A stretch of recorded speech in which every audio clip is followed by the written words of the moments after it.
What is good, YouTube? Quinn Wade basketball analysis coming to y'all with that rumor analysis. We're gonna talk about the Los Angeles Lakers and the rumor with Demar Derozan and Nikola Vucevic. We know that the Chicago Bulls are 9-14 right now in their season, and the Lakers are up. I was at the Lakers Bucks game not that long ago. Instant classic game, and the Lakers ended up winning that game. They defend well, they play well.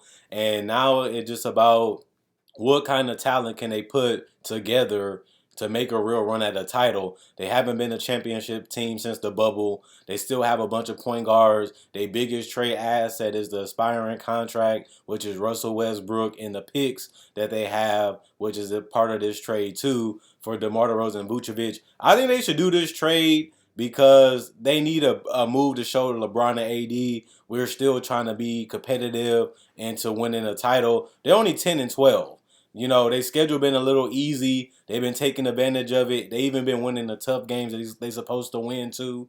But it's important to keep LeBron feeling that, and he said it himself. I don't want the Lakers to think that this is a season that we should just take off just because it don't seem like we can make a move. If we can make a move, make a move. DeMar DeRozan has been playing at an all-star, all-NBA level so far this season. Obviously, he won't have to do what he had to do with the Bulls that he would have to do with the Lakers because he'll have LeBron and AD. So his numbers will drop down because of that, but he still will be a guy that you can give the ball to, that he can create his own shot, hit a mid-range. He can play make. He learned a lot of that through the Spurs system, how to play with the ball, how to play without the ball. He's a capable three-point shooter. He's a guy that can get out in transition, gets layups and dunks. His contract just got extended not too long ago, but it's still a primey contract to where you won't lose because you don't have to worry about him carrying the weight of the world on his shoulder like he does in Chicago, because LeBron is going to take some of the playmaking duty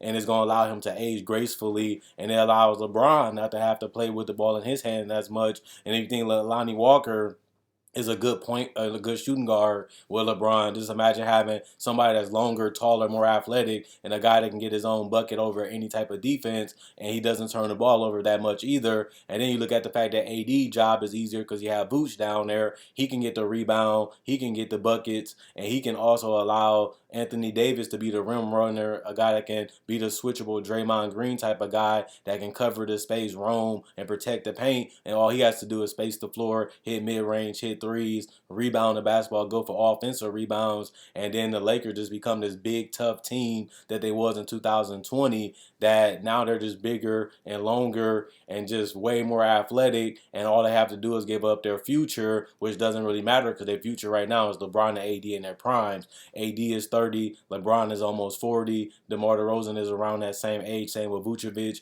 and they still don't have to give up nothing but rust and picks that don't really matter right now because their goal is to win with LeBron and AD now. And it makes sense. Russ has been great, but you can always get Russell Westbrook back. If you trade him, he will become a free agent again next season, and you can just pick him back up if you want him. But you still do have Dennis Schroeder. You still do have other point guards on the team like Patrick Beverly that give you defense. One give you defense, one give you penetration and offense, and you don't really need them. You can have LeBron be point LeBron like he was in 2020, and then you can have a hybrid guard in DeMar DeRozan to play that position. Plus, they already got another small forward that they can plug in, and the shooter that they have, he can Austin Reeves. He can hit the three and give you spacing, and then you just have a team that's tough to defend. It's going to take some time for them to gel. It's going to take some time for them to get used to each other, especially because they don't have no training camp and they don't have no practice. But they're pros. They done been through it before. They done did it before, and they have the whole regular season to figure it out and try to turn it around. And this team is a win now team. This will be a win now move. Buddy Hield and Miles Turner make more sense because it gives them more youth and more spunk. Miles Turner is a guy that's athletic. He can protect the rim alongside Anthony Davis. They're both quick and fast. They both can stretch the floor, and it gives them more upside longevity-wise. And same with Buddy Hield. He's a guy that can handle the ball a little bit, not as nowhere near as good as DeMar DeRozan's ceiling, but he can shoot the ball and space the ball better. Plus, you still have Austin Reeves at the 3 position, and they just put LeBron at the point and let him be the primary decision maker with shooters and 2 bigs that can space the floor and play in the pick and roll with them. They won't be as dominant and as dynamic because Vucevic is a great post player and he's a guy that can space the floor and hit the 3. He just way worse defender than Miles Turner. But I think that the Lakers got to exhaust every option. They was able to create a 2-10 season and really grow from it, not quit, not give up, and really just fight their whole way back up this season. I'm proud of them. I like what I seen out of LeBron. I like the fact that they still having fun. They didn't let the weight of the world collapse them. They took their time. They played every possession, and they literally fought their way back up to legitimately being in the play-in conversation. But they can't stop and get complacent and think that this is it. Darvin Ham hasn't had no big criticism being a coach, but he has handled, the adversity very well. He knew that things got ugly. He knew that things got bad right away, and they was able to find it, fix it, and correct it without getting at each other, without getting into each other, and staying positive and still going out there and playing great basketball. Even though things look bleak and things look ugly, they still was able to stay together and get it done and go on this streak what puts them back in conversation to being, is the Lakers really good? Can they really win it? Can LeBron and AD really do this thing and really turn it back the clock and become a championship team again? I think they do need to make a move sooner than later, just because if LeBron or AD have the weight of the world on their shoulders and they get collapsed and get injured, like we've seen LeBron do again, you want somebody like Vucevic or DeMar DeRozan or Buddy Hield or Miles Turner that can hold down the fort and let them get healthy, not have to rush back just so they can make the playoffs. That's another thing that's good about the play-in tournament. It allows you to have an ugly season and still be able to get a chance to correct it and win a couple games and play great basketball at the end of the season and take the complacent team out and take their spot and still try to compete for a title. It's tougher because you got to play the play-in tournament and you got to play good down the stretch and you still got to beat the number 2 and number 1 seed to get further in the playoffs. But if you have the team built correctly, it's all really about matchups, and it's been done. Upset has been done before. But I love what I have seen from the Lakers. I'm a Celtics fan, so I don't really want to see the Lakers. I don't want to see LeBron. I want to see a different team. I want a rematch against the Warriors, or I want to play a young team because we're young, but we have to play the best. You don't run away from competition. You compete against the best to prove that you're the best. That's what's the best thing about being champions. That's the best thing about being tied with the Lakers. It'll be amazing to see 2 teams and 2 organizations go at it from the most winning franchises in NBA history. We both tied at 17 championships apiece, going at war for the 18th. The first team to win 18 titles will be fun. It'll be dramatic. It'll be chaotic. It'll be hilarious at the same time. But it's a possibility. LeBron said he's chasing the ghost of Michael Jordan. He's chasing his idol and Michael Jordan to be the greatest player ever. He's in the conversation, but he's definitely not the GOAT. It's not a debate. It's not even a thought to me. It's definitely Michael Jeffrey Jordan over LeBron. Even LeBron admitted it. Even Dwayne Wade, his best friend, admitted it. Everybody knows it. Everybody knows that that's common sense, that Michael Jordan is the greatest. But why not make it more interesting? Why not make it more fun and entertaining, but trying to win as many titles as you can before you retire? And what's the best way to do it with AD, the guy that fits you well, that you won a title with? You won 2 with Dwayne Wade. People feel like AD is better than Dwayne Wade. Well, if that's the case, they both top 75. AD's still hitting his prime. He's playing dominant interior basketball. Why not try to win one more with him? You said you wanted to retire in LA. You love being in LA. You feel embraced by the legends. You feel like you're on the Mount Rushmore of the NBA. History. Magic went through it. Kobe went through it. Shaq went through it. People forget Shaq was in the Lakers-Celtics finals in 2010. He was on the Celtics team in that Lakers-Celtics rivalry. He played in the 2010 finals.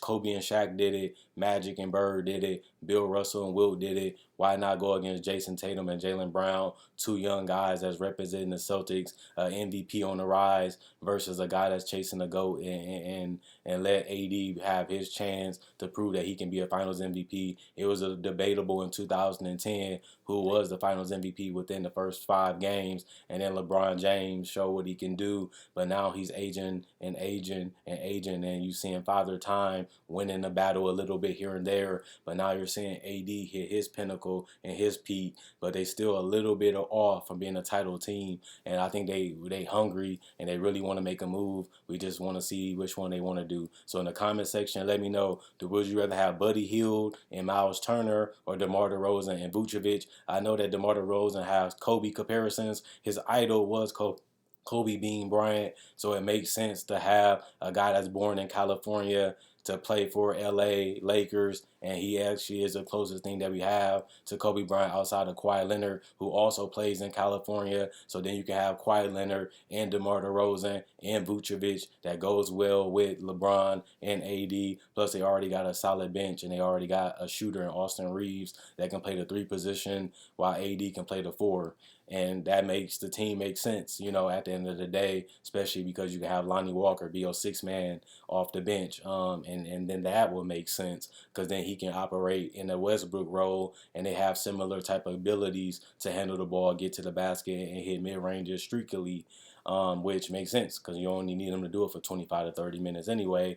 And then he can operate with Patrick Beverly and Dennis Schroeder, which give them small ball ability, gives them different type of lineups they can throw out there, and they can do the same thing with Miles Turner and Buddy Hield with those type of lineups too, just because you only need so many guys to start, and then you need some guys to produce off the bench. So let me know what you guys think. Thanks for the 5,000 subscribers. My goal was to have 5,000 by November. We had 5,000 already in the first week of December. So thanks everybody for helping me get to 5,000. Let's get to 6,000 before January. I'm so happy that I got to 4,000 by December, and now I'm already at 5,000. I can't wait to get to 6,000. We on pace to get to 6,000 already because we've been flying up on the Knowledge of Playground. So I'm happy. I'm proud of everybody that made this video, not just for the Laker fans, not for the Celtics fans, not for the Demar, the Vucevic, and the Indiana fans, but just because I made 5,000 subscribers, I wanted to do a fun video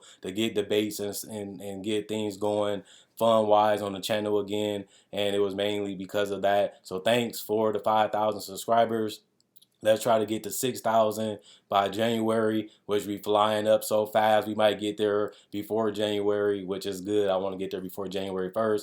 Other than that, keep liking and sharing. Like this video to show support. Share this video so more people can see it. Just like liking, it helps this channel get discovered by more people. The more it get discovered, the better. It helps the channel grow faster. The faster it grows, the bigger it becomes. That's a benefit to me because all the content is free. Check out me on social media. Click my channel at my Facebook, my Twitter, my Instagram. Links will be on my banner. And if you click my banner, you can see all the social media. You can follow me on those. Other than that, Quinn Wade, Basketball Analysis, sign out, and also playground.com. I'll be back later with instant analysis later tonight. See y'all later.